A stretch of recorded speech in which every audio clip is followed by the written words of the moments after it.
Hello, and welcome back to our quiet space for thought and reflection. Tonight, we undertake a journey that requires a particular kind of courage. We are not traveling to witness great monuments or grand ceremonies. We are traveling to the periphery of the medieval world, to a place of profound suffering, of absolute exile, and of a strange and resilient form of humanity. We are going to a leper colony in 14th century England. The word leper itself is a heavy one, freighted with centuries of fear and misunderstanding. We will try to peel back those layers of myth and horror to understand the human reality of a life defined by a terrible disease and an even more terrible social condemnation. To last a night in this world is not a test of strength, but of the spirit's capacity to endure in the face of complete and utter abandonment. Before we begin this somber journey, I want to express my gratitude for your choice to be here. This community is a source of great encouragement. If you find meaning in our explorations of the past, a simple like or subscribe is a quiet but powerful way to show it. And as our listeners gather from around the world, a comment with your city and time is a welcome thread, connecting us across the quiet hours. Now let the world around you grow still. Let your own physical comfort be a gentle anchor. We are about to step into a world defined by its opposite, a world of constant pain, of social death, and of the search for grace in the most forsaken of places. Your old life is over. It did not end in a single dramatic moment, but in a slow, creeping, and terrifying process of discovery. It began with a patch of skin on your arm that went numb, that would not tan in the sun. Then came the first nodules. The strange, painless lumps that began to appear on your face, thickening your brow, broadening your nose. And then came the fear, not your own at first, but the fear you saw reflected in the eyes of your friends, your neighbors, your own family. The whispers followed you in the village street. The way people would suddenly find a reason to cross to the other side. The way your own children began to shy away from your touch. The final, terrible confirmation came from the local priest, his face a mask of pity and revulsion. He examined your skin, and he spoke the word that is a death sentence, lepra. And so the ceremony of your own death begins, long before your body has succumbed. You are brought before the church. The priest, in his full ceremonial vestments, conducts the Mass of the dead for you. You are alive standing there, but you are the corpse at your own funeral. The service is a formal, ritualized severing of all your earthly bonds. You are declared legally dead, your marriage is dissolved. Your property is passed to your heirs. Your children are now, in the eyes of the law and the church, orphans. You are given the traditional leper's weeds, a long grey hooded cloak, a uniform of your condition. You are given a set of wooden clappers, or a bell. This is your warning. You must sound it wherever you go to announce your unclean presence, to give the healthy time to get away. You are forbidden to enter a church, a mill, a tavern, or a marketplace. You are forbidden to speak to a healthy person unless you are downwind. You are forbidden to touch a child. The list of prohibitions is long and absolute. You are being systematically and ritually erased from the world of the living. The final act is the procession. Your family, their faces streaked with tears, is forced to walk with you to the edge of the village, to the boundary stone that marks the limit of their world, and now the beginning of your exile. You are not allowed a final embrace. They can only watch as you take your first, lonely steps onto the road that will lead you to your new home. You are a ghost, banished from your own life. Your destination is a Lazar house, a leper hospital dedicated to Saint Lazarus, the patron saint of lepers. It is located, as all such places are, well outside the city walls, often downwind, next to the gallows or the town rubbish heap. It is a place for the living dead, a place designed to keep the unclean safely segregated from the clean. As you approach, the first thing you notice is the smell. It is a smell you will come to know with a terrible intimacy. It is the sweet, cloying and sickly odor of decaying flesh, of festering sores, of the strange, earthy scent of the disease itself, mingled with the smoke of wood fires and the smell of unwashed bodies. But the Lazar house is not a grand, stone-built hospital. It is a collection of simple, single-story wooden huts, surrounded by a high wattle fence. It looks more like a poor, isolated hamlet than a medical institution. The gate is open, there are no guards. There is no need for them. No one is trying to get in. And for the people within, there is nowhere else in the world to go. You sound your clapper as you enter, as the law requires, even here. Clack, clack, clack. The sound is a harsh wooden punctuation in the quiet, desolate air. The people who emerge from the huts to greet you are a vision of a future that is now your own. They are the community of the afflicted. You see faces that are lion-like, the skin of the forehead and cheeks thickened into deep, leonine folds. You see hands that are gnarled into useless claws, the fingers shortened, some missing their final digits. You see feet with open, weeping ulcers wrapped in dirty rags. You see the collapsed saddle noses and the missing eyebrows that are the classic, devastating hallmarks of the disease. But you also see something you did not expect. You see a man with a gentle smile. You see a woman, her own face partially disfigured, who comes forward and offers you a cup of water. You see a community. This is the great paradox of the Lazar house. It is a place of profound and unimaginable physical suffering, but it is also in its own way a sanctuary. It is the one place on earth where you are not a monster. It is the one place where you do not have to hide your face, where you do not have to sound your clapper, where the touch of another person is not a forbidden act. Here your disease is not a mark of shame. It is the simple, tragic, and unifying fact of your existence. You have been cast out of the world of the healthy, but you have been accepted into the world of the sick. You are no longer alone. A man who seems to be the leader of the community, a man they call the master, approaches you. He himself is in an advanced stage of the disease, his voice a hoarse, breathy whisper from the damage it has done to his larynx. He welcomes you, he explains the rules of the house. This is a religious community. Your life here will be one of prayer and contemplation. You are here not to be cured. Everyone knows there is no cure for this disease. You are here to prepare your soul for the next life. The disease, the priests have taught, is a form of purgatory on earth. Your suffering now is a holy, cleansing fire.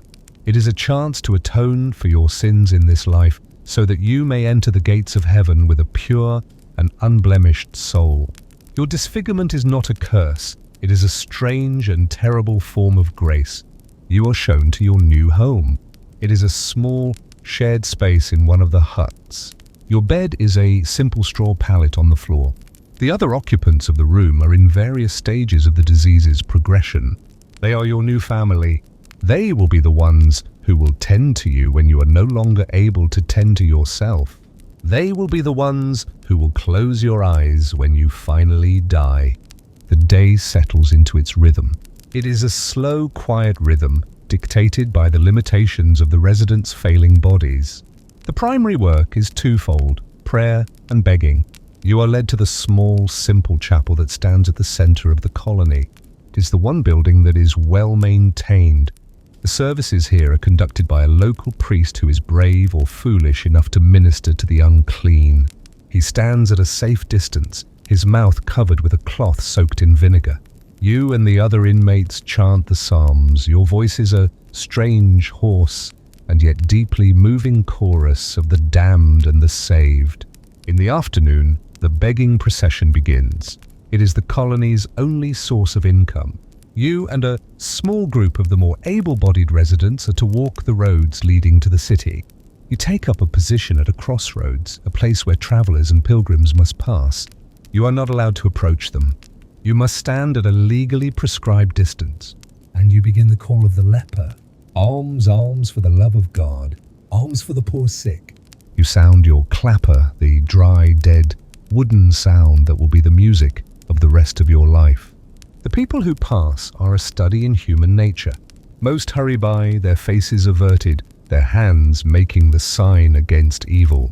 They see you not as a person, but as a terrifying memento mori, a living reminder of the fragility of their own flesh. Some toss a coin from a great distance, an act that is less about charity and more about a spiritual insurance payment, a small offering to God to keep this terrible affliction far from their own door. But some, a few, are different. An old woman, her own face a mask of hardship, will approach, and she will leave a small loaf of bread on the ground for you, her eyes filled with a deep and silent pity. A young pilgrim on his way to a great shrine will stop and offer you not a coin, but a prayer. This is your new life. A life of prayer, of pain, and of a slow, public, and ritualized decay.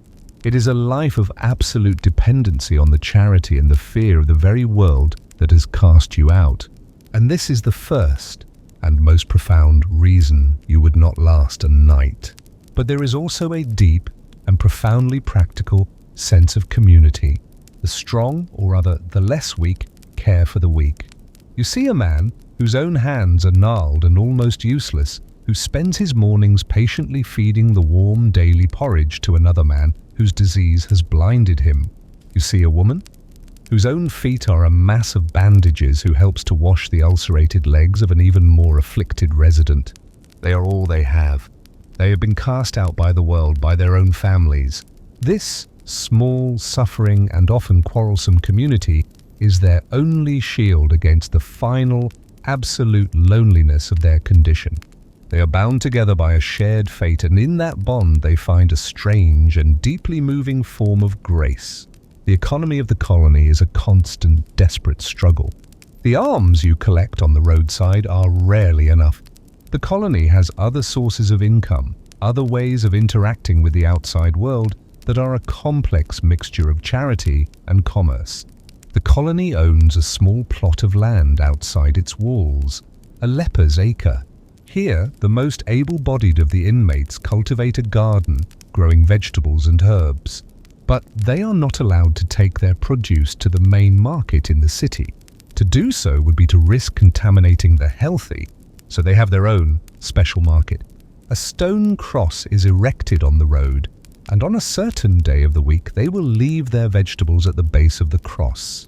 The merchants from the city will then approach, take the vegetables, and leave the payment in a bowl of water or vinegar, a primitive form of disinfection. It is a transaction conducted at a distance, a commerce of the unclean. And then there is the strangest and most poignant of all their economic activities, the prayers. The wealthy citizens of the nearby city, the very people who shun you in the street, believe that the prayers of the afflicted are especially powerful. Because you are suffering so greatly in this life, because you are in a state of constant earthly purgatory, you are believed to be closer to God. Your voice, they believe, is more easily heard in heaven. And so they pay for your prayers. A wealthy merchant whose own soul is heavy with the sin of usury will make a donation to the Lazar house. In exchange, the entire community of the colony will gather in the chapel and offer a mass for the state of his soul. He is, in a sense, outsourcing his penance. He is paying you, the professional sufferers, to suffer on his behalf. You would not last a night because your modern mind would rebel against this grotesque spiritual economy. The idea of your own profound and personal suffering being commodified, being bought and sold as a spiritual service, would be an unbearable, cynical weight. But for the residents of the Lazar house, it is not cynicism. It is a deep and abiding part of their worldview. It gives their suffering a purpose. It transforms their personal tragedy into a form of sacred and even profitable labor. They are not just rotting away. They are performing a vital spiritual function for the very society that has cast them out. They are the lightning rods drawing the divine wrath onto themselves so that the healthy and the wealthy can live in peace. It is a strange and terrible and in its own way a deeply noble form of social contract. And it is the central, organizing principle that allows them to find meaning and a strange, quiet dignity in a life that would otherwise be nothing but a meaningless and agonizing wait for death. The days and nights in the Lazar house begin to merge into a single, seamless, and unchanging river of time. The outside world, with its festivals, its harvests, its wars, and its politics, becomes a distant, irrelevant rumor, a story told by travelers whose coins you collect from a safe distance. Your world is the colony. Your reality is the slow, inexorable progression of the disease, the rhythmic cycle of prayer and begging, and the quiet, intense drama of the small, closed community. A profound and unsettling change begins to happen within you. Your old self, the person you were before the disease, begins to fade. The memories of your past life, the face of your wife, the sound of your children's laughter, the feel of a craftsman's tool in your once capable hands are still there. But they are becoming like a story you read in a book a long time ago. They are losing their emotional power, their sharp, painful edges worn smooth by the grinding, monotonous reality of your new life. This is a necessary and deeply tragic survival mechanism. To constantly remember the life you have lost is to live in a state of perpetual, agonizing grief. To survive, you must, in a sense, allow your old self to die. You must kill the memory of the healthy man so that the sick man can endure. And in the place of that lost, individual identity, a new collective identity is being forged. You are no longer John the carpenter from the village of Oakhaven. You are now one of the leper folk, one of the poor souls of St. Lazarus. Your personal story is being slowly and inexorably subsumed into the great, shared, and anonymous story of the colony. You see this in the way the people here speak. They rarely use the word I, they speak in terms of we. We will pray for a good alms day. We are running low on firewood. We must tend to Brother Thomas, for his sores are troubling him today. The individual is a fragile and ultimately a temporary thing. The community is what is eternal. It is the community that will endure long after your own decaying body has returned to the earth. This loss of self is another and perhaps the most profound reason you would not survive. You are a creature of a world that celebrates and almost worships the individual. Your identity is your most precious possession. Your personal story, your unique achievements, your individual rights, these are the very foundations of your sense of self.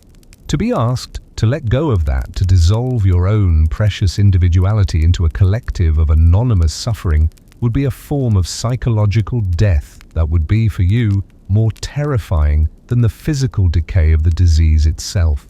But for the people of the Lazar house, this dissolution of the ego is not a loss. It is a release. It is a liberation from the terrible burden of a personal fate. Their suffering is no longer their suffering. It is our suffering. And in that small but profound shift in perspective, they find a strength that an individual could never possess. But this closed internal world is not entirely cut off. Occasionally, the outside world intrudes, and these intrusions are always a source of great disruption, of excitement, and of a deep and often painful sense of nostalgia. Sometimes it is the visit of a wealthy patron, a local lord or a rich merchant's widow who, in an act of pious charity, will come to the gate of the colony. They will not enter, of course. That is unthinkable, but they will bring gifts. A cartload of firewood for the winter, a few sacks of precious wheat flour, a welcome change from the usual coarse barley, a bolt of new clean linen for bandages. These are days of great excitement. The arrival of the patron is a major event. It is a reminder that the world outside has not completely and utterly forgotten them. And the gifts are not just a matter of physical comfort. They are a sign of their continued spiritual importance. Their suffering is still valued. Their prayers are still being bought. But these visits are also a source of a deep and painful melancholy. You see the fine clothes of the patrons, you smell the perfumes of the ladies, you hear the healthy, confident sound of their voices, and for a moment the ghost of your old self, the man who once lived in that world, awakens. And with it awakens all the old buried pain of your loss. The visit is a gift, but it is a gift that reopens all the old wounds. And then there is another kind of visitor, a far more rare and far more dangerous one, the new arrival. One day, you hear the familiar, hesitant, and lonely sound of a leper's clapper approaching on the road. A new soul is coming to join the community of the dead. You and the other inmates gather at the gate. It is a young woman, barely more than a girl. Her face is still beautiful, the marks of the disease still faint, almost unnoticeable. Her eyes are wide with a terror, a grief, and a bewilderment that is painfully familiar to you all. You are all looking at a mirror of your own, forgotten past. You are looking at the day you first arrived. Her arrival is a profound disruption. She brings with her the fresh, raw, and untamed grief of the newly exiled. She weeps for her family. She rages against the injustice of her fate. She has not yet learned the hard, necessary lessons of acceptance and detachment. She is a storm of raw, painful emotion in your quiet, ordered world of resigned suffering. And it is your duty as the established community to help her, not to cure her body, but to cure her soul, to guide her through the terrible, agonizing process of dying to her old life so that she can be reborn into this one. You, the older inmates, take her under your wing. You do not offer her empty platitudes. You do not tell her that everything will be all right. You know that it will not. Instead, you offer her your silent, compassionate presence. You bring her a cup of weak herbal tea. You sit with her as she weeps. You do not try to stop her tears. You simply allow them to be. And you tell her the stories. Not the stories of your past lives, but the stories of the saints. You tell her the story of Saint Lazarus, the beggar covered in sores, who was welcomed into the arms of Abraham while the rich man who ignored him burned in hell. You tell her the story of Job, the righteous man who lost everything but who never lost his faith. These are not just religious tales. They are a form of therapy. They are a way of giving her a new narrative, a new framework for understanding her own unbearable suffering. They are a way of transforming her personal tragedy from a meaningless, random act of fate into a profound and even holy spiritual trial. This is the most important work of the Lazar House. It is a factory for the creation of meaning. It takes the raw, chaotic, and meaningless material of human suffering, and it slowly, patiently, and painfully transforms it into the stuff of sainthood. It is a form of spiritual alchemy, turning the lead of despair into the gold of grace. You watch the new girl day by day as she is slowly and gently initiated into this new reality. You see the wild terror in her eyes slowly being replaced by a deep and profound sadness. And you know that one day that sadness will, in turn, be replaced by the same weary and almost serene sense of acceptance that you and the other old-timers share. She is on the path. She is learning how to be a good leper. She is learning how to die in the correct way so that she may be properly born into the next world. And in helping her, you are reaffirming your own faith, reinforcing the very beliefs that make your own daily existence not just bearable, but meaningful. The life of the Lazar House settles into your bones, a slow, grinding rhythm that becomes the only reality you know. The daily cycle of prayer and begging, the communal meals of thin porridge, the long nights filled with the sounds of communal suffering, this is your world. The memories of your former life, once sharp and agonizing, have now faded to the quality of a half-remembered dream, their colors bleached, their sounds muffled by the sheer, overwhelming presence of your daily existence. You are no longer the man who was a farmer, you are a man who is a leper. The transformation is almost complete, but it is not a world without its own strange and complex culture. You learn the unwritten laws, the subtle hierarchies, the secret languages of this forsaken community. You learn that the old woman who tends the herb garden is also the keeper of the colony's stories, the oral historian who remembers the names and the deeds of all those who have died here. You learn that the silent, brooding man with the most ravaged face is a master carver who spends his days secretly and beautifully carving the stations of the cross onto the back of a discarded piece of slate, a private and forbidden act of devotion. And you learn about the most dangerous and most alluring aspect of the colony's internal life, the economy of hope, the belief in miracles.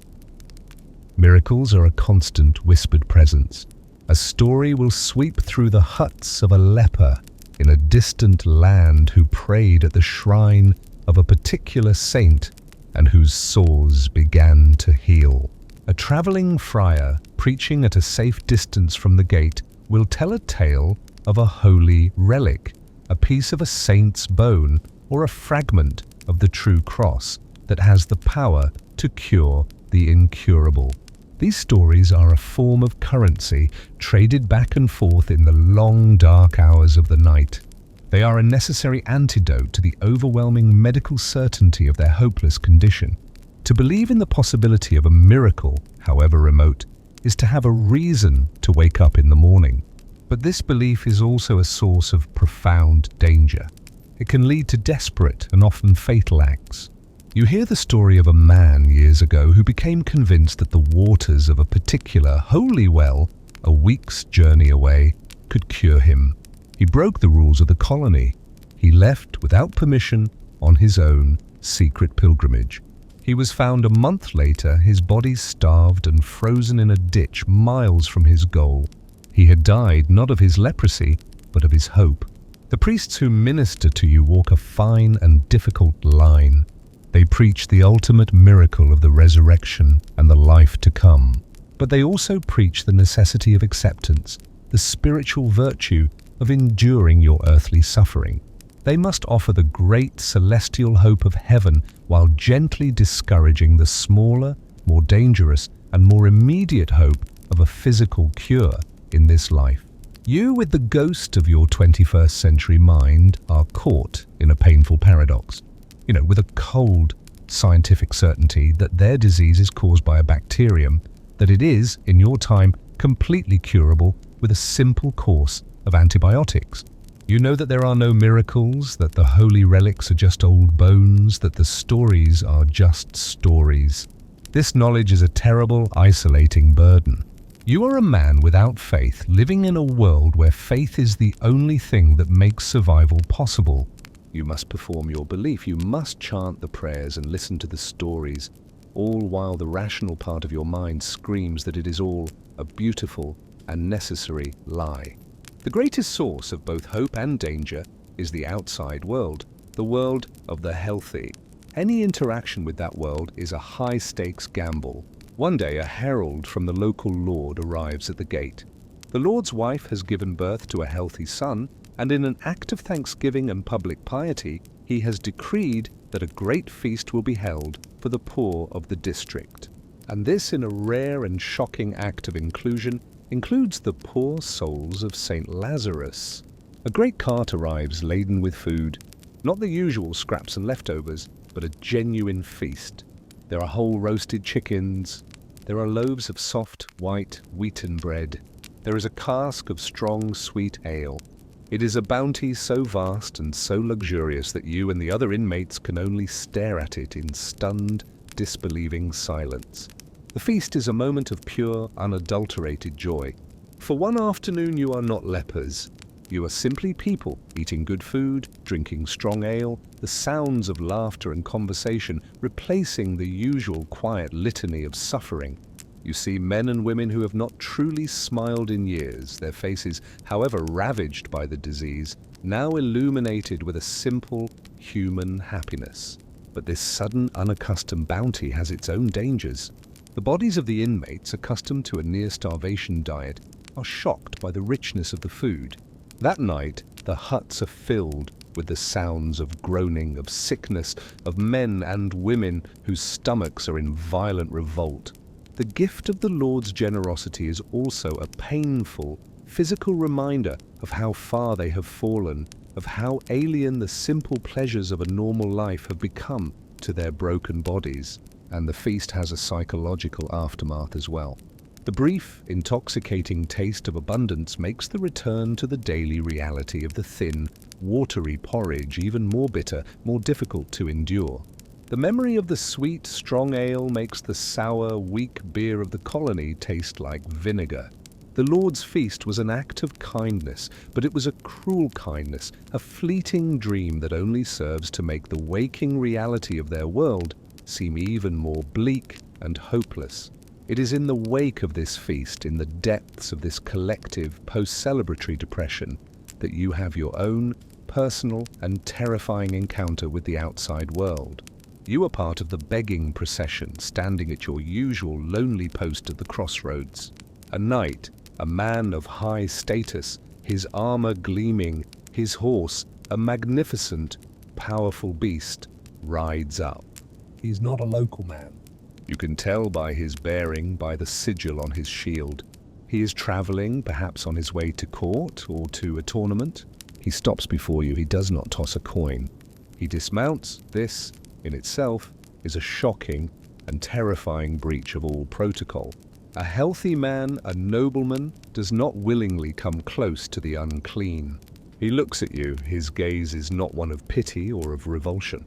It is a gaze of intense and unnerving scrutiny. You, he says, his voice a low, commanding rumble. I have a task for you. You are frozen with fear and confusion. They say, the knight continues, his eyes never leaving your face, that a leper can pass anywhere, that he is invisible, that men look away from him, that he can hear secrets because he is not considered to be a man at all.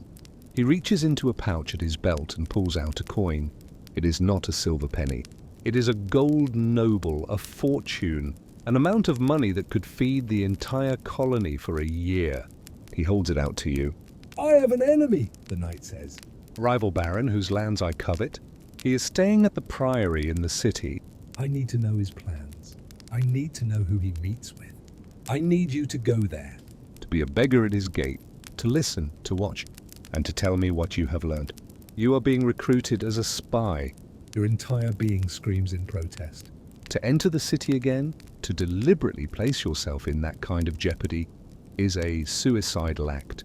And to become entangled in the dangerous and violent politics of the nobility is a form of madness you try to refuse. You stammer, you shake your head, you point to your own disfigured face as if to say, I am just a poor sick man. I cannot do this. The knight's face hardens. The veneer of a business proposition is stripped away, revealing the brutal feudal reality beneath. He is a lord. You are less than a peasant. He's not asking, he's commanding. You will do this, he says, his voice now as cold and as hard as his armor. Or I will have this entire wretched nest of yours burned to the ground. I will tell the bishop that your colony is a hotbed of heresy, of devil worship. And he will believe me. And you will all be cast out to starve in the winter fields. He is not making an idle threat. You know that he has the power to do exactly what he says. He is holding the lives of your entire community in his hand. He presses the gold coin into your numb, unfeeling palm. Be at this crossroads in 1 week's time, at this same hour. With information, or you will all burn. He mounts his horse and rides away, leaving you standing in the road, the impossibly heavy and impossibly dangerous gold coin in your hand. You have been given a choice that is no choice at all. You must betray the quiet monastic safety of your world and enter the loud, dangerous and duplicitous world of men. You must become a player in a game whose rules you do not understand, a game where the price of failure is not just your own miserable life, but the lives of every single person in your small, suffering and fragile community. The fortress of the Lazar House, which was designed to protect you from the world, has now become a prison, and its walls have just become the leverage in a rich man's deadly game. You look at the gold coin in your hand.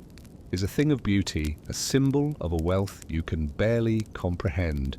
But it feels to you like a burning coal, searing its terrible, impossible choice into the very flesh of your soul. The days and nights in the Lazar House begin to merge into a single, seamless, and unchanging river of time. The great cyclical events of the outside world, the boisterous celebrations of May Day, the solemn processions of Corpus Christi, the busy commerce of the autumn harvest fairs, become distant, irrelevant rumors, stories told by travelers whose coins you collect from a safe and legally prescribed distance. Your world, your entire universe, has shrunk to the half-acre of cursed ground that is the colony. Your reality is now composed entirely of the slow, inexorable progression of the disease within your own body, the gentle, rhythmic, and unchanging cycle of prayer and begging, and the quiet, intense, and often painful drama of your small, closed, and suffering community. A profound and deeply unsettling change begins to happen within you. A slow, silent, and invisible transformation that is, in its own way, as inexorable as the leprosy that consumes your flesh. Your old self, the person you were before your skin betrayed you, begins to fade. The memories of your past life, the specific, sun-drenched image of your wife's face as she looked up from her weaving, the exact, joyous sound of your children's laughter as they played in the dusty village street, the familiar, comforting feel of a carpenter's adze or a farmer's scythe in your once capable hands, are still there, but they are becoming like a story you read in a book a long time ago. They are losing their emotional power, their sharp, painful, and beautiful edges worn smooth by the grinding, monotonous, and ever-present reality of your new life. This is a necessary and deeply tragic survival mechanism, a form of spiritual self-amputation. To constantly remember the life you have so completely and irrevocably lost is to live in a state of perpetual, agonizing grief. It is to be a ghost haunting the ruins of your own past. To survive, you must, in a sense, allow that old self to die. You must kill the memory of the healthy man. You must starve the ghost of your past happiness so that the sick man, the leper, can endure the brutal reality of the present. And in the empty space left by that lost, individual identity, a new and powerful collective identity is being forged. You are no longer John the carpenter from the village of Oakhaven, or Thomas the farmer from the Downs. You are now one of the leper folk, one of the poor souls of St. Lazarus. Your small, personal, and now extinguished story is being slowly and inexorably subsumed into the great, shared, and anonymous story of the colony. You see this in the very way the people here speak. They rarely use the sharp, assertive, and individualistic word, I. They speak in terms of we. We will pray for a good alms day. We are running low on firewood. We must tend to Brother Thomas, for his sores are troubling him today, and he cannot tend to them himself. The individual is understood to be a fragile, a temporary, and ultimately a failing thing. The community, the collective body of Christ's chosen sufferers, is what is eternal. It is the community that will endure long after your own decaying and individual body has returned to the sacred earth of the leper's cemetery. This loss of self is another, and perhaps the most profound, reason why your modern consciousness would not survive. You are a creature of a world that celebrates, that almost worships, the individual. Your identity is your most precious possession. Your personal story, your unique achievements, your individual rights, your carefully curated sense of your own specialness. These are the very foundations of your sense of self. To be asked to let go of that, to willingly and even gratefully dissolve your own precious individuality into a collective of anonymous suffering, would be a form of psychological death that would be, for you, more terrifying than the physical decay of the disease itself. But for the people of the Lazar house, this dissolution of the ego is not a loss. It is a release. It is a liberation from the terrible and unbearable burden of a personal fate. Their suffering is no longer my suffering. It is our suffering. Their hope is no longer my hope for a personal salvation. It is our hope for a collective heavenly reward. And in that small but profound shift in perspective, they find a strength, a resilience, and a deep, quiet sense of peace that an isolated individual sufferer could never ever possess. But this closed, internal, and spiritually focused world is not entirely cut off from the one that has exiled it. Occasionally, the outside world intrudes, and these intrusions are always a source of great disruption, of a strange and almost painful excitement, and of a deep and often bittersweet sense of nostalgia. Sometimes it is the visit of a wealthy patron, a local lord on his way to court, or a rich merchant's widow seeking to secure her place in heaven through a conspicuous act of pious charity. They will ride up to the gate of the colony, their horses fine, their clothes a riot of colour and expensive fabric. They will not enter. Of course, to breathe the air of this place is unthinkable. But they will bring gifts, a cartload of precious firewood for the coming winter, a few sacks of fine white wheat flour, a luxurious and welcome change from the usual coarse and gritty barley, a bolt of new clean linen not for clothes but for the sacred and practical purpose of making fresh bandages. These are days of great and complex emotion. The arrival of the patron is a major event. It is a reminder that the world outside, the world of the healthy and the powerful, has not completely and utterly forgotten them. And the gifts are not just a matter of physical comfort. They are a sign of their continued spiritual importance in the great cosmic economy. Their suffering is still valued. Their prayers, the most potent in the world, are still being bought. But these visits are also a source of a deep and painful melancholy. You see the fine clothes of the patrons, the healthy, unblemished skin of the ladies. You hear the clear, strong, confident sound of their voices.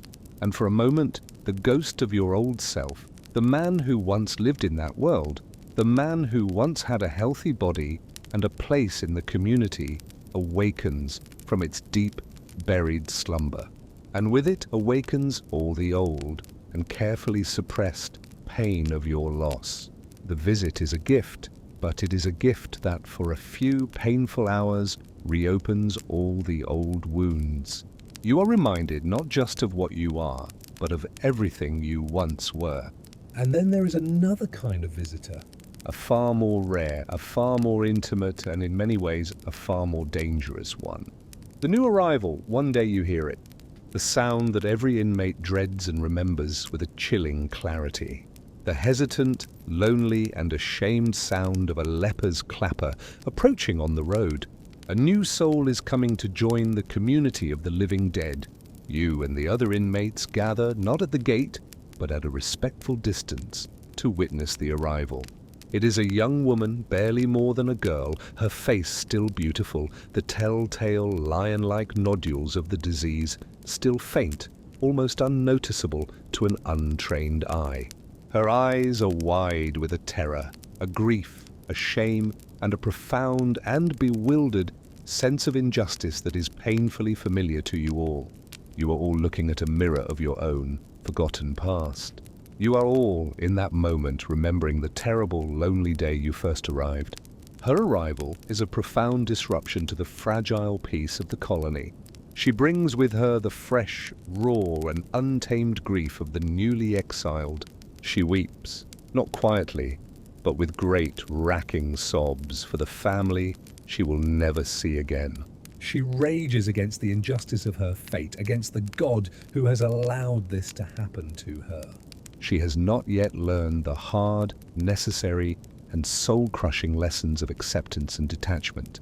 She is a storm of raw, painful, and very human emotion in your quiet, ordered world of resigned and ritualized suffering. And it is your duty as the established community to help her.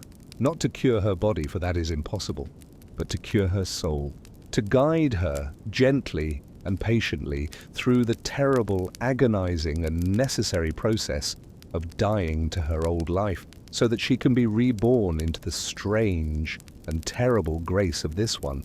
You, the older inmates, the veterans of this long, slow war, take her under your wing. You do not offer her empty platitudes. You do not tell her that everything will be all right, with an absolute certainty that it will not. Instead, you offer her your silent, compassionate presence. You bring her a cup of weak herbal tea to calm her.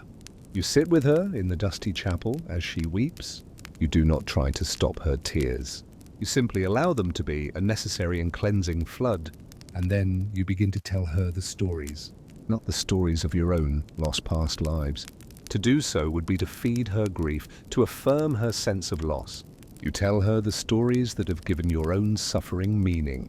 You tell her the story of the holy Saint Lazarus, the beggar who was covered in sores, who was licked by dogs, but who was welcomed upon his death into the loving arms of Abraham in paradise, while the rich man who ignored him burned for eternity in hell. You tell her the story of the righteous Job, the man who lost his health, his wealth, his children, everything, but who never lost his faith in the ultimate goodness of God. These are not just religious tales. They are a form of profound and life-saving psychological therapy. They are a way of giving her a new narrative, a new and more powerful framework for understanding her own unbearable suffering. They are a way of transforming her personal and seemingly meaningless tragedy from a random act of a cruel fate into a profound and even holy spiritual trial. They are teaching her that her disease is not a curse. It is a calling, a difficult and terrible, but ultimately a sacred calling. This is the most important and the most secret work of the Lazar House. It is a factory for the creation of meaning. It takes the raw, chaotic, and meaningless material of human suffering, and it slowly, patiently, and painfully transforms it into the stuff of sainthood. It is a form of spiritual alchemy, a slow, difficult, and miraculous process of turning the lead of despair into the pure, incorruptible gold of grace. You watch the new girl day by day as she is slowly and gently initiated into this new and terrible reality. You see the wild, rebellious terror in her eyes slowly being replaced by a deep and profound sadness. And you know that one day, if she is strong enough, that sadness will, in turn, be replaced by the same weary and almost serene sense of acceptance that you and the other old-timers share. She is on the path. She is learning how to be a good leper. She is learning how to die in the correct and holy way so that she may be properly born into the eternal and painless world to come. And in helping her, in passing on the sacred and terrible wisdom of your own experience, you are reaffirming your own faith. You are reinforcing the very beliefs that make your own daily and grinding existence not just bearable, but meaningful.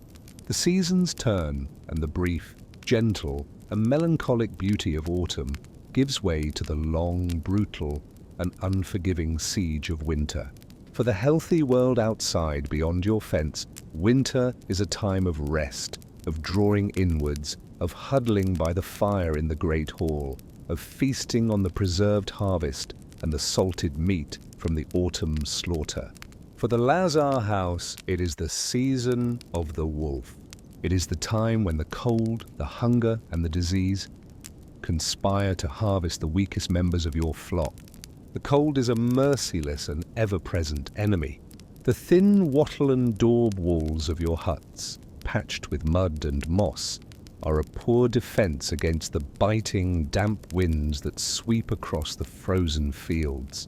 The cold is not just an absence of heat, it is a physical presence, a malevolent entity that seeps through the walls, that rises from the frozen earth, that finds every crack and every crevice in your meager defenses. Firewood, which must be gathered by the most able-bodied of the inmates from the common lands, a slow, painful process for those with ulcerated feet and numb, clumsy hands, or bought with the pitifully small alms money, is the most precious of all commodities. It is more precious than food, more precious than medicine. It is a form of gold that can be burned.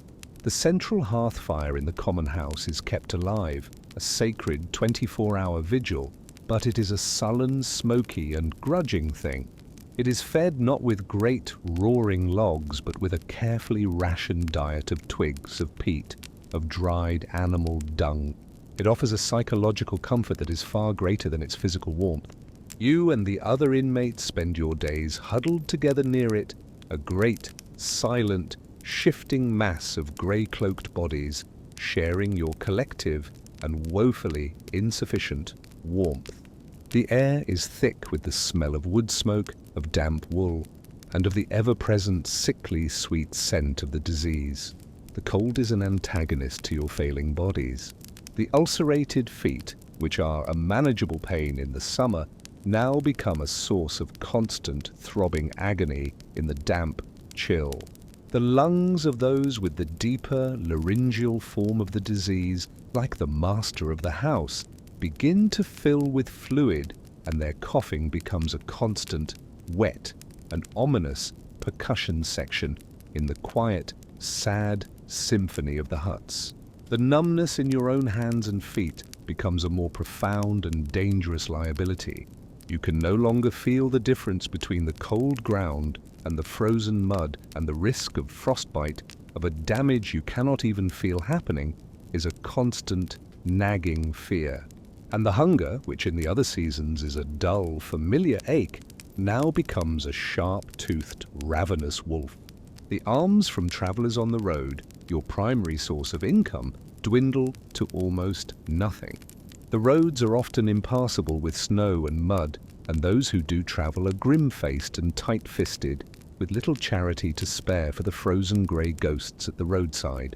The colony's small garden lies frozen and barren under a hard, unforgiving crust of earth. The community must now survive on its stored reserves of dried peas, of salted and often half-rotten fish, and of the coarse, gritty barley meal that is the staple of your existence. The daily rations grow smaller. The morning porridge becomes thinner, more watery. The hunger is a constant cramping pain in your belly, a fire that is never fed, and so inevitably the deaths begin. It is the oldest and the weakest who are taken first, the ones whose bodies have already been worn down to a fragile, translucent shell by the long siege of the disease. It is rarely the leprosy itself that kills them. It is the simple, common cold, a minor affliction in a healthy, well-fed person, that in this environment becomes a deadly predator. A man develops a simple cough, the cough deepens. A fever sets in, a fire that consumes the last of his meager physical reserves. His breathing becomes a shallow, rattling and desperate struggle. And one morning, in the cold, grey, pre-dawn gloom, he is simply still and silent and cold on his pallet. Death in the Lazar house is not a shocking, terrifying or unexpected event. It is a familiar and in many ways a welcome visitor. It is seen as a release from the long, grinding and painful purgatory of this earthly life. It is a graduation. It is a homecoming. The grief of the community is real, but it is a quiet and gentle and almost envious grief. The dead are not mourned because they are lost. They are celebrated because they have finally and mercifully escaped. The rituals surrounding death are the most important, the most dignified, and the most profoundly human aspect of the colony's life. When someone dies, their body is carefully and lovingly washed by their fellow inmates. It is an act of final, intimate service, a washing away of the grime and the suffering of their long illness. The body is then wrapped in a clean, white linen shroud, a precious piece of cloth that has been donated by a patron and saved and treasured for this very purpose. The entire community, every man and woman who can walk, gathers in the small, cold and dimly lit chapel. A full mass for the dead is sung, the hoarse, weak, and yet deeply moving voices rising in a chorus of hope and faith. The prayers are not just for the soul of the departed, they are for the community. They are a powerful reaffirmation of their shared belief, a collective reminder that this world of suffering is a temporary and ultimately insignificant trial, and that a world of eternal, painless, and joyful bliss awaits them. The dead are buried in their own small, consecrated cemetery, a patch of ground just outside the walls of the colony. There are no grand stone monuments, no effigies, no boastful epitaphs. The graves are marked with simple, hand-carved wooden crosses. But each grave is tended with a loving care, that the forgotten graves of kings might envy. You participate in these rituals and you understand their profound psychological importance. To give a fellow sufferer a good death, a death with dignity, with prayer, with the full and loving attention of the entire community, is the final and most important service you can render to one another. It is a sacred promise that you all make to each other, a silent, binding covenant. You will not die alone. You will not be cast into a pit, unmourned and unremembered. We will be here, we will witness your passing, we will pray for your soul. And one day, you will do the same for us. This is another, and perhaps the deepest reason you would not survive. Your modern secular mind, for all its sophistication, is terrified of death. You see it as a failure, a final, absolute, and meaningless end. To live in a community where death is a constant, familiar, and even welcome presence, where the primary social activity is the ritualized management of dying, would be a form of unbearable, daily, psychological torment. You do not have the profound and absolute spiritual framework, the unshakable faith in a blissful and certain afterlife that is required to endure this world. You would see only the decaying bodies, the open graves, the relentless grinding machinery of mortality. They see the departing souls, the joyful release, the triumphant entry into paradise. But sometimes the world demands more than just this passive and patient endurance. One winter, the sickness that stalks the cold, damp huts is worse than usual. It is not the leprosy itself, but a vicious, infectious, and fast-moving lung fever that sweeps through the already weakened population. The coughing is no longer a gentle rattle, it is a deep, racking, and bloody affair. The fevers burn with a terrifying, consuming heat. And the colony's small, precious supply of willow bark, the only effective remedy you have to fight the fever, runs out. The master of the house, the old stoic and deeply respected leader of your community, is one of the first to be taken by the fever. After his death, a sense of real, palpable panic, a thing rarely seen in this community of stoic, professional sufferers, begins to set in. Without the willow bark, they are defenseless.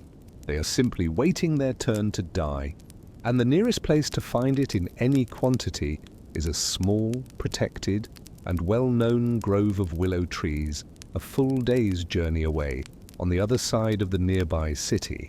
To make this journey is to break all the sacred and legal rules of your existence.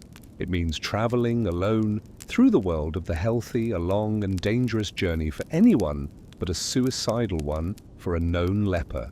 No one is willing to volunteer. To leave the relative safety of the colony to expose oneself to the scorn, the fear, and the potential violence of the outside world is a terrifying prospect. You look at the faces of the sick. You see the fear in their eyes. You see the new girl, Beth, her face flushed and her body shivering with the first stages of the fever. You think of the small carved wooden bird she still keeps, a secret and powerful symbol of a kindness you once received and a kindness you once gave. And you know with a sudden and absolute clarity that you must be the one to go. Your own disease is advanced. The numbness in your hands and feet is profound. Your face is marked. But your legs from your old life as a farmer are still strong. And you have been here a long time. You have learned the most important of all survival skills, how to be a ghost. You volunteer. The decision is met with a stunned and reverent silence. It is an act of courage, of self-sacrifice, and of almost unimaginable foolishness that is far beyond the normal passive run of their lives. You are given the community's most precious and most practical possessions, a pair of sturdy leather shoes saved from a dead inmate, shoes that will protect your unfeeling feet from the sharp stones and the frozen mud of the road. And you are given a small, heavy leather pouch containing a dozen silver pennies, the colony's entire and pathetic treasury, to be used for bribes or for the purchase of food. You leave in the dead of the night, your grey, hooded cloak pulled low, your face a hidden landscape of shadow. You do not carry your clapper. To sound it would be to announce your presence, to invite disaster. You are breaking the law, you are violating your sacred vow simply by being silent. You are a walking, infectious, and now illegal ghost. The journey is a nightmare of cold and fear, and a profound and almost overwhelming sense of alienation. You move through the frozen, moonlit fields and the dark, sleeping villages, sticking to the shadows, your heart pounding at the sound of every barking dog, every distant, drunken shout. You are a fugitive from your own body, a criminal whose only crime is your own decaying flesh. You must pass through the great walled city to reach the woods on the other side. To do so, you must arrive at the city gates at the very moment they are opened at dawn, and hope and pray to be lost in the morning rush of the farmers and the merchants who are coming in for the market. You wait in the freezing pre-dawn darkness, your body hidden in a dry, frosted ditch. As the great iron-bound gates of the city groan open, you join the back of the crowd, your head bowed low, your face completely hidden in the deep, blessed shadows of your hood. You are a grey, anonymous spectre, a piece of the human refuse that clings to the city walls, and you pray that no one will look too closely, that no one will see the telltale, unnatural smoothness of the skin on your hands. A city watchman at the gate, his face sullen and his breath a cloud of steam in the cold air, gives you a passing, uninterested, and contemptuous glance. He sees what he expects to see, just another beggar, another piece of the human flotsam that the city must endure. He lets you pass. You are inside. You walk with a feigned, shuffling gait through the streets of the world that cast you out. It is a journey of profound and almost unbearable memory. You see a baker's shop, the windows glowing with warmth, and the clean, sweet, and almost sacred smell of fresh wheat bread is so beautiful, so evocative of your lost life, that it almost brings you to your knees with a grief so sharp it is a physical pain. You see a group of children, their faces bright and clean and unmarked by disease, chasing a dog through the muddy street, and their laughter, their simple, unthinking joy, is a knife in your heart. You are a ghost at the feast of life. You are invisible, and your invisibility is your only shield, your only hope. You make it through the city. You find the grove of willows, its branches stark and black against the winter sky. Your hands, numb and clumsy from the disease, struggle with the task of stripping the precious medicinal bark. But you get what you came for. You fill your sack with the thin, grey strips of the life-saving medicine. But your long and terrifying journey has taken its toll. You are exhausted, you are hungry, and the fever which you had hoped to escape is now beginning to take root in your own weakened and overtaxed body. A deep, internal chill that has nothing to do with the winter air begins to shake your frame. You know with a sudden and terrible certainty that you will not have the strength to make it back to the colony on your own. You have only one desperate and dangerous chance. You must use the colony's money. You must try to buy a ride on a cart.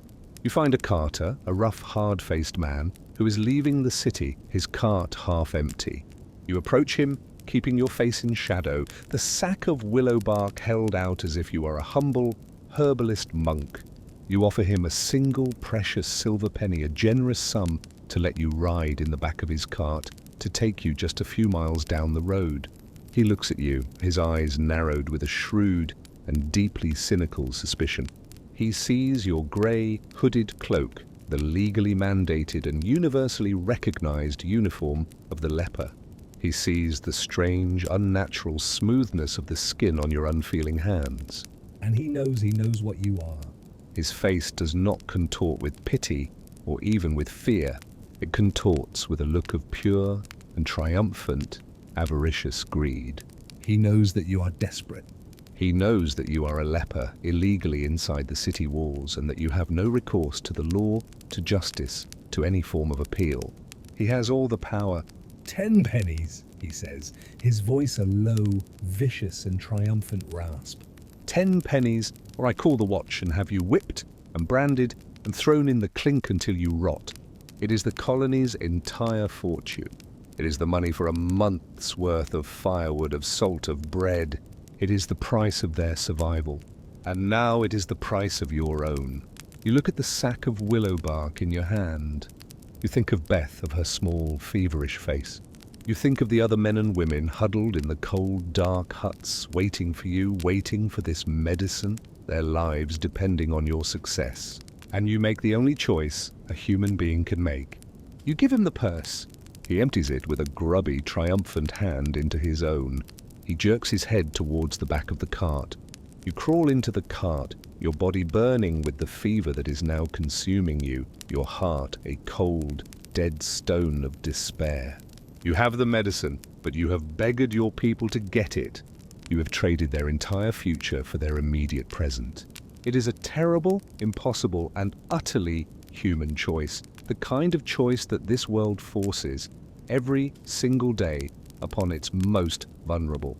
As the cart rumbles out of the city, you huddle among the empty sacks and you feel the full, crushing, and absolute weight of your world. You have been a hero. You have been a fool. You have been a savior. And you have been a thief. And you know with a certainty that is as cold as the winter wind that the fever that is now consuming your body is a small and perhaps even a merciful thing compared to the long, slow, and agonizing fever of a life that is nothing but a series of impossible and heartbreaking choices. The journey back to the Lazar house, huddled in the back of the extortionist's cart, is a different kind of purgatory. The physical world begins to lose its sharp edges, becoming a blurry, indistinct dream of grey sky and frozen skeletal trees. The fever is no longer a simple chill. It is a raging fire in your blood, a furnace that is consuming the last of your body's meager fuel. Your thoughts become fragmented, disjointed. You drift between a hazy, painful awareness of the jolting cart and vivid, fever-induced hallucinations of your past life. You see the face of your wife not as a faded memory, but as a living, breathing presence before you, her expression one of profound and unbearable sorrow. You feel the phantom weight of your young son on your shoulders, and you hear his laughter, a sound so clear and so real that it is a form of exquisite auditory torture. The carter, having received his monstrous payment, is true to his word only in the most brutal, literal sense. He does not take you to the colony. He takes you to the crossroads a mile away, and there, with a rough, impatient command, he forces you out. You collapse in a heap on the frozen, muddy road, the precious sack of willow bark clutched to your chest. He does not offer a hand. He does not give you a backward glance. He simply whips his horse and rumbles away, leaving you to your fate. You are alone. The fever is a roaring in your ears. Your body is a dead weight, a traitorous vessel that refuses to obey your will. Every muscle screams in protest. The Lazar house, your only sanctuary in the world, is a mile away, a distance that now seems as vast and as impassable as the great ocean. You know with a cold, clear, and strangely calm certainty that you are going to die. Here, alone in a ditch on the side of a frozen road. You have faced down the terror of the city. You have bartered away your people's future. You have secured the medicine that will save them. And your reward is this: a lonely, anonymous, and utterly futile death, just short of your goal. The irony is so profound, so cruel, that it almost makes you laugh, but the laugh is a dry, hacking cough that tears at your ravaged lungs. You lie in the ditch, the winter sky a vast, indifferent, and darkening slate above you. You close your eyes. You have done all you can. You are ready. You are a man of the Lazar house, and you have, for your entire time there, been practicing for this one final and inevitable moment. You have been learning how to die. You let go of the pain. You let go of the fear. You let go of the bitter, burning regret for the fortune you have lost. You drift. You feel your consciousness beginning to detach from your failing body. a small, tired bird preparing to leave its broken cage. And then you hear a sound. It is not the sound of a cart or a horse. It is a sound you know intimately. It is the sound of a leper's clapper. Clack, clack, clack. It is a slow, pained, and yet determined sound. You force your eyes open. A figure is approaching on the road. A small, grey, hooded figure walking with a slow, shuffling and painful gait. It is one of your own. It is one of the brothers from the colony. They have come for you. They knew the journey was long. They knew you were sick. They knew you might not make it back. And so they sent out a search party. A search party of one. An old man named Thomas. A man whose own feet are a mass of sores, but whose will is a thing of ancient, tempered iron.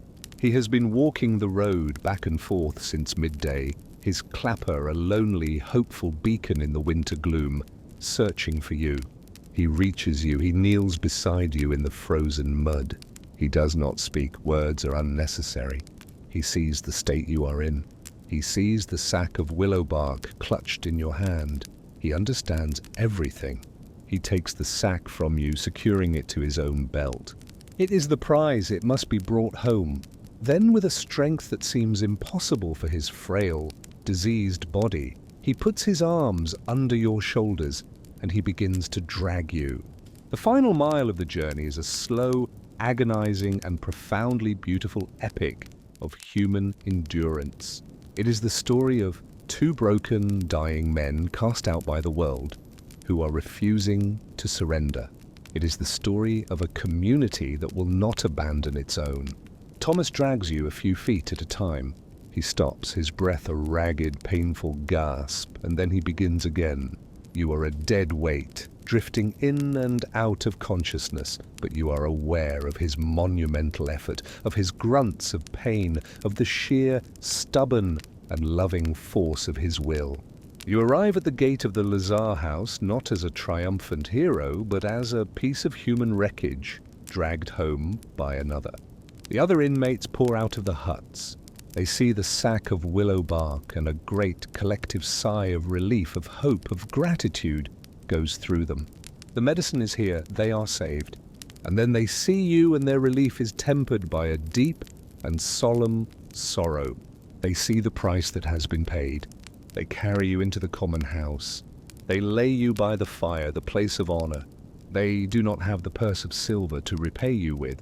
They do not have fine foods or medicines. They give you the only thing they have left to give. Their attention, their reverence. Their love, the women, their hands gentle, begin to tend to you. They bathe your feverish face with cool water. They force a few sips of a warm herbal broth between your cracked lips. The new girl, Beth, her own fever now beginning to take hold, comes to you. She does not have the wooden bird anymore. She gave it to another, even younger child who was crying in the night. She has learned the lesson. The only way to keep a gift is to give it away. She kneels beside you and she takes your numb, unfeeling hand in her own. She simply holds it. The healer woman, the old woman with the wise, sad eyes, begins to brew the willow bark. A great steaming pot of the bitter, life-saving tea is prepared, and the first cup is brought to you. You're too weak to drink. She holds the cup to your lips. You sip. The bitterness of it is a shock, a jolt of life, the taste of the earth, of the tree, of the long, hard journey. You have completed your task. The medicine is here. You have saved them. And in doing so, you have spent the last of your own life. You die that night. Your passing is peaceful. You are not alone in a ditch. You are in your home, surrounded by your family, the family you chose, the family that chose you. Your hand is held.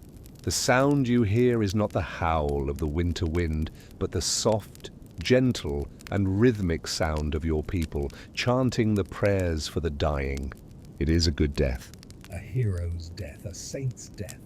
Your story becomes a legend in the Lazar house. In the long, dark, and hungry winters to come, they will tell the story of the brother who walked through the world of the healthy, who faced down its greed and its contempt, and who brought back the cure at the cost of his own life. Your story will become a part of their spiritual treasury, a testament to the power of faith, of sacrifice, of the fierce and stubborn love that can blossom in the most forsaken of places. And you, the listener, as you finally allow yourself to surrender to the gentle, healing darkness of sleep, are left with this final, quiet truth. The world is often a place of profound and seemingly meaningless suffering. It is a place of injustice, of cruelty, of a deep and chilling indifference. But the story of the Lazar house, the story of your journey, is not, in the end, a story about suffering. It is a story about what we choose to do with that suffering. It is a story about the small and seemingly insignificant choices we make in the face of a fate we cannot control.